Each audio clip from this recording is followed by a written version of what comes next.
尊敬的面粉们好，今天你们赚钱了吗？哎呀，出大事了，出大事了！比特币又跌了，最低跌破了39000，甚至差点跌破38000了呀！看起来情况不太妙呀。不过呢，这种现象也符合了面具人我上期节目说的略悲观的看法。今天面具人就要跟国内的人来说一点心里话啊。跟钱跟命都是有关系的，我想让你们看一看真实的世界，以及即将发生的震动加密货币币圈的大事儿。那节目开始之前呢，请打开屏幕下方的点赞、订阅、小铃铛，否则呢，错过了面具人的财经讯息、政治风险预警，而导致了你没赚到钱，或者被政府的恶性政策割韭菜了，可不能怪我哟。如果你看面具人的节目赚到钱了，那就请将这个节目转发分享到3个平台以上，截图发送到我的邮箱，并且附上你的狐狸钱包地址，就可以参与抽取这个月的 NFT 大奖了。中奖人数是10人，中奖率不低哦，这些都是真金白银。好，来讲正题，我先来给大家讲一下政治吧，这些是跟你们的命运息息相关的。政治命运啊，不，我要给大家讲的是真实的世界。上海疫情封城，封的是所谓的惨无人道，对吧？搞得很严重。那俗话说，哪里有压迫，哪里就有反抗。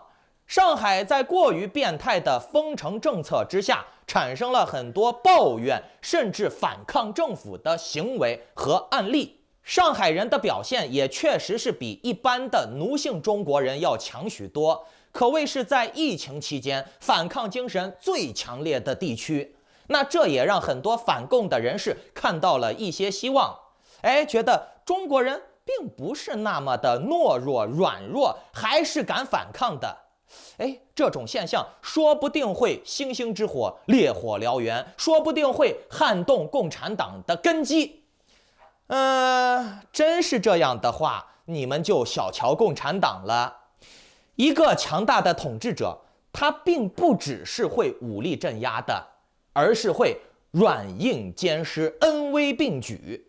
这几天网络上传出来一个什么所谓的4月之声啊，想必经常看政治的观众朋友们，尤其是面具人的老观众，应该都知道这个视频了。这个视频它总的来说呢，就是5分钟的上海黑白色的航拍，然后呢配合高清录音，各种人民的那种录音啊，抱怨上海封城这不好那不好的，让人们觉得上海人民觉醒了，大家一起转发呀，微信朋友圈刷屏呀，反共了，大家闹呀。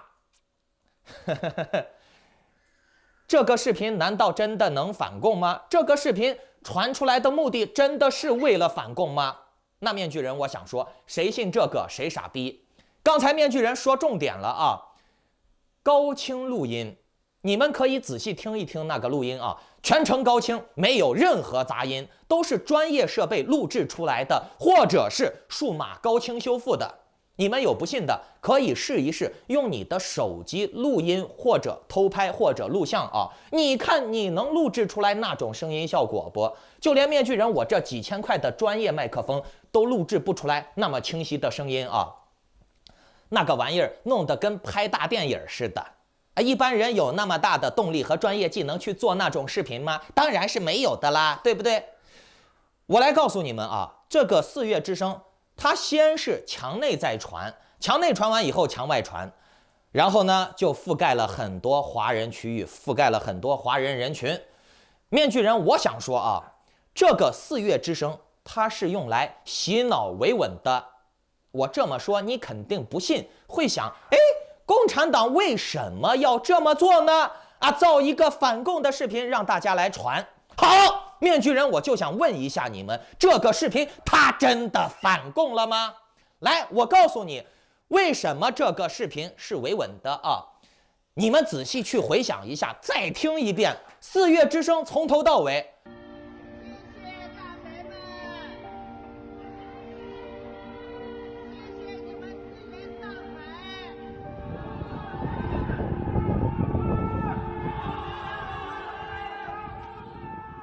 我也需要上面有好的政策来给我，我可以对居民有交代。现实是没有，知道吧？没有，那个工作让我身心疲累。为了谁啊？我自己也有家家再不服，我是有家不能回呀。我无能为力。哎，真是。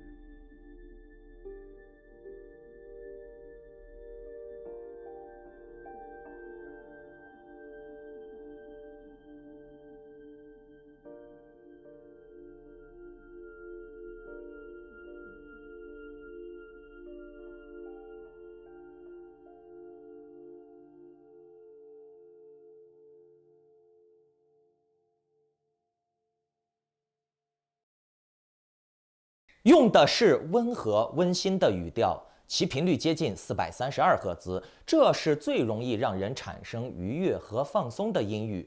然后呢，你们仔细再回想一下4月之声的文章内容，基本上就是在温和的反映问题，比如说送的菜不好了、看病难了、买饭难等问题。而且他们反映的方式很温和，并且呢，从他们的表达方式当中，你可以听得出来，老百姓对政府的期待、对政府的信任，并没有什么怒火和不服。是的，这就和什么李克强和习近平去农村考察问问题，让大家提意见是一样的作秀。4月之声通篇只说有问题，但他并没有说问题是谁制造的，问题是从哪儿来的。比如说共产党压迫老百姓，他并没有说共产党制造的问题，他并没有说。其实中国人现在最大的问题就是不知道问题是哪儿来的。4月之声就是用来加重中国人的这种问题的。封城确实做得非常过分，但是官方必须要做，因为这是高压管控的趋势。只有高压管控了以后，才能最大化生产力啊！因为中国就是靠这种高效的奴隶工来提高自己的经济价值的。而且国外西方呀，像 IMF 呀，也都警告中国了，你必须把你的这些奴隶管好，不能让你的经济放缓。那怎么办？那就是加强管制呗，高压呗，对不对？而且4月之声他还把一个东西引到了前台，那就是局域网。4月之声期间啊，外地是看不到上海朋友圈的。我简单的来说一下吧，这个局域网啊，就相当于上海人只能看上海人的朋友圈，西安人只能看西安人的朋友圈，河北人只能看河北人的朋友圈。那为什么要这么做呢？自然就是为了维稳需要了。而4月之声就是一个很好的维稳工具。可能我说了这么多，有些人理解起来有难度啊。我换一个白话一点的故事给你们说吧。就好比2个人吵架，一个人暴怒，你别叫呀，你别叫呀，我摸你摸你摸你摸你摸你，舒服舒服舒服舒服啊，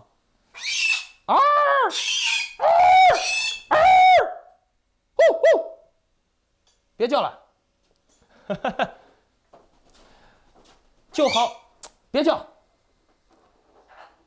就好比2个人吵架，其中一个人很暴怒很生气，而在这个时候，邻居就忽然别叫了。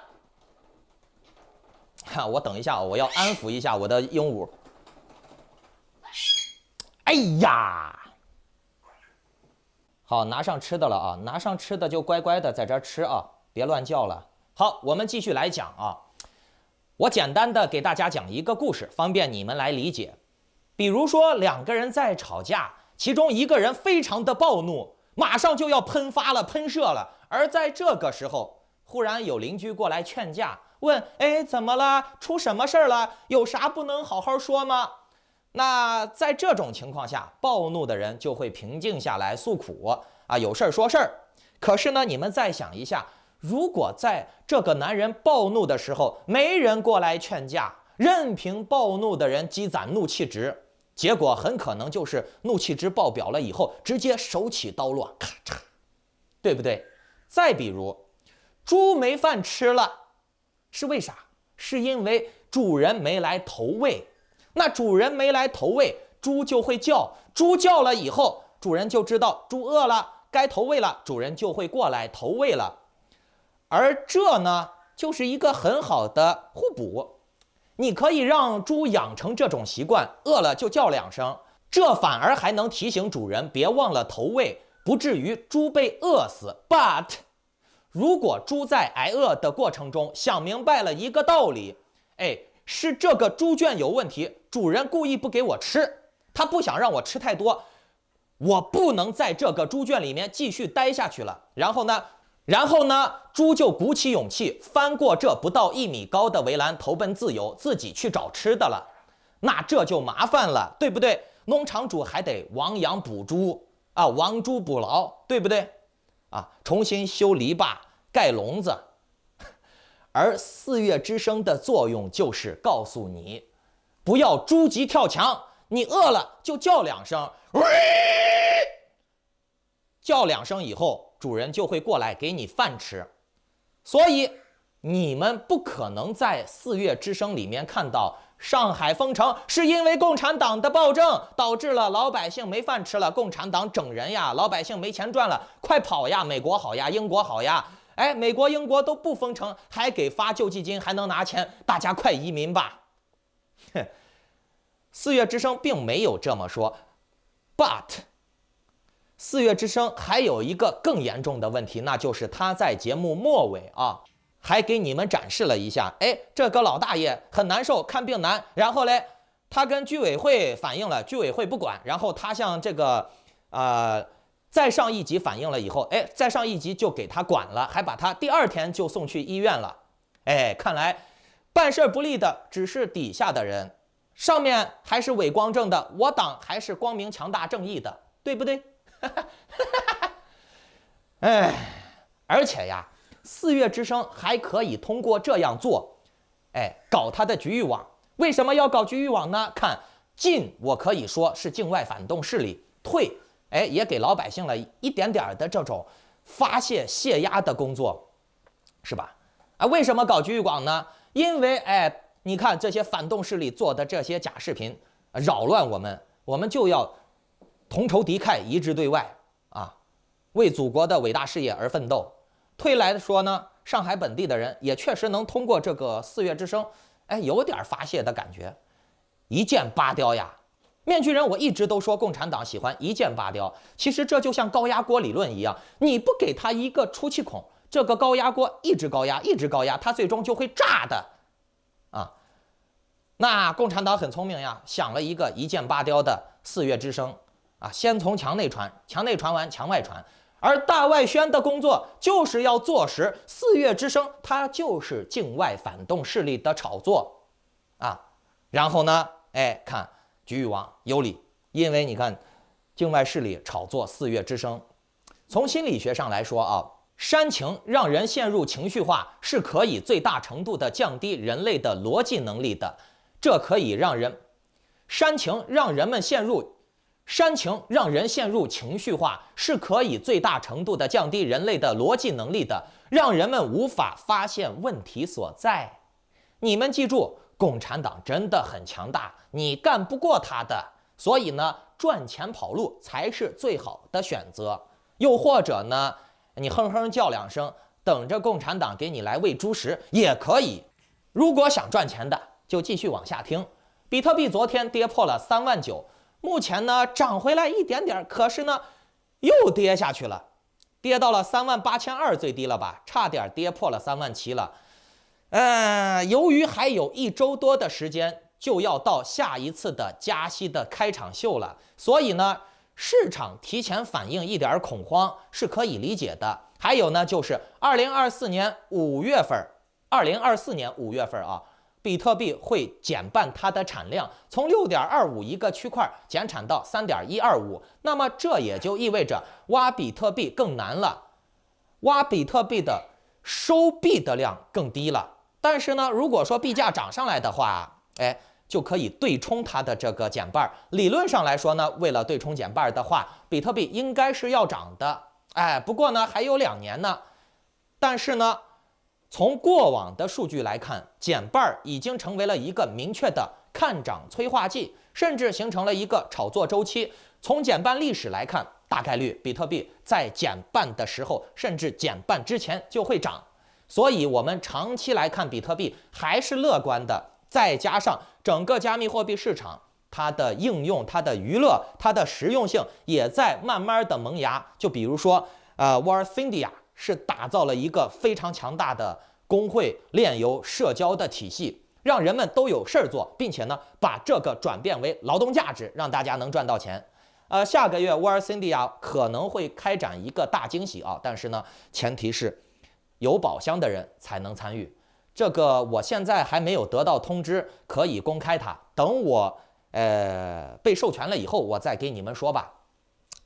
其实啊，继续说比特币啊，目前呢39000出头也好，38500、8200也好，哎，你们现在都可以淡定，不用激动。前几天面具人已经说过了啊，在38000、39000的时候，你可以不用担心，买一点就买一点。但是，一旦比特币跌到了38000的快破的那个点了以后啊，我就应该暂时停手，等跌破38000再进。反正面具人我在39000、40000都已经建好仓了，41000我也建了一点啊，所以呢，我不怕踏空呀。它就算跌到37000，我没接上就没接上嘛。如果说它反弹上来了，我还是赚嘛，只不过赚多赚少的问题，总归就是赚了。所以呢，各位，如果你们在40000、39000甚至41000的这个点位有仓位的朋友，你现在就别激动啊，淡定观望。没仓位的朋友呢，目前呢可以拿10%到20%出来试探性的建仓，其他的币诸如 AVAX、以太坊、Luna 都可以按照这个比例去进行操作。然后呢，我们操作了一部分的仓位以后，再观察比特币是否能跌下38000或者是37800的这个关口。如果再往下跌的话，就可以继续的观望，明白了没？一旦是跌破了37000了啊，那就证明它可能会开启一段时间，应该是非常短的一个小幅度的、中小幅度的恐慌震荡。所以呢，在那个时候，大家的机会就来了。Luna 是否能跌破83？AVAX 是否能下65？以太坊是否跌破2700？这都是关键点，大家一定要仔细观察。OK， 如果你们想要更及时的币的操作点位，包括参与我接下来的革命性项目的早期入场机会的，那就请下载 Line 或者 Telegram 搜索添加 ID Maskman118办理会员入群手续。又或者呢，你们随便都可以去加那些什么在币圈里面给你讲道德经的人、讲信仰的人、讲博爱的人，你可以和他们博爱一下、信仰一下、正义一下，看看最后谁割谁。